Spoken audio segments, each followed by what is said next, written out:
Well, hey, good morning. Um, Hope that you had a good night and that you're ready for midweek for Wednesday. This morning, our devotional is going to come from Matthew 5:5, and it's uh, the next step in the Beatitudes, the next one. We already covered poor in spirit, those who consciously recognize and live in light of their need for God, poor in spirit.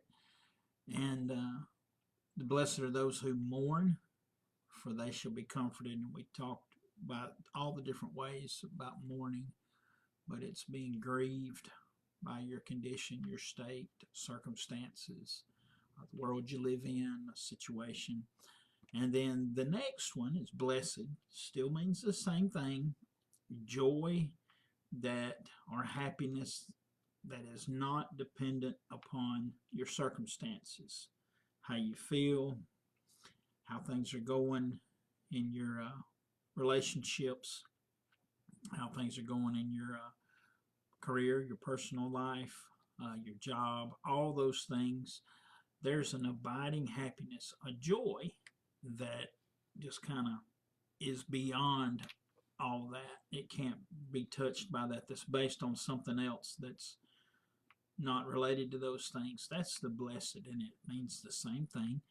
So, oh, the happiness could be a way to think of that, are the meek. And meek are gentle. And it's by nature, a lot of us are aggressive. We don't like, but when I say aggressive, I mean like we don't like being done wrong. We think that we like to think maybe we deserve more than we actually have. Uh, Many of us we struggle to appreciate our lowly position before God without entitlement creeping in, and especially with other people, because we live in a society where we're bombarded with comparisons, where we compare ourselves to one another. The meek person is gentle, uh, understands their position and how they relate to God and amongst other people. Jesus talks about this in Matthew chapter 11, at the end of the chapter, where he says, I am gentle and humble, meek. Meek is not weak, but meek is gentle. So, blessed are the meek, for they shall inherit the earth.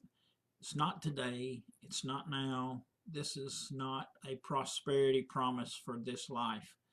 It is, you're gonna be meek and gentle in this life, and the promises come in eternity. The promises come when Christ returns, because that's what we're looking for, because that's how we can be meek and gentle in this life, and forgiving and gracious and compassionate, because we know that Jesus will come and he will set everything right. And so we can be meek and gentle in these days that we live in, even if they are hostile. And even when we are tempted to hostility, the true um, believer who wants to live for Christ wants to reflect his meekness. And I know this is tough. It's really tough. But this is why it's characteristic of us who are Christians that we seek to be gentle as Jesus is gentle, and kind and compassionate. And this is also why the Lord says that his is vengeance, not ours. So we trust that to him, and we trust his promise that we shall inherit the earth. Literally, the new heavens and new earth, we shall inherit them. So be encouraged by that today. And if you run into a situation where you have a chance to not be gentle and be gentle, be gentle. That doesn't mean you're somebody's punching bag or anything, but there's a way to handle even conflict in a gentle, meek way, where you understand who you are before God and you understand who all men are before him. So I want you to be encouraged by that. And so I hope you have a great rest of your day, and you will see me tonight at 6:30, where we go over Jeremiah 18 and 19. And I look forward to it. Bye.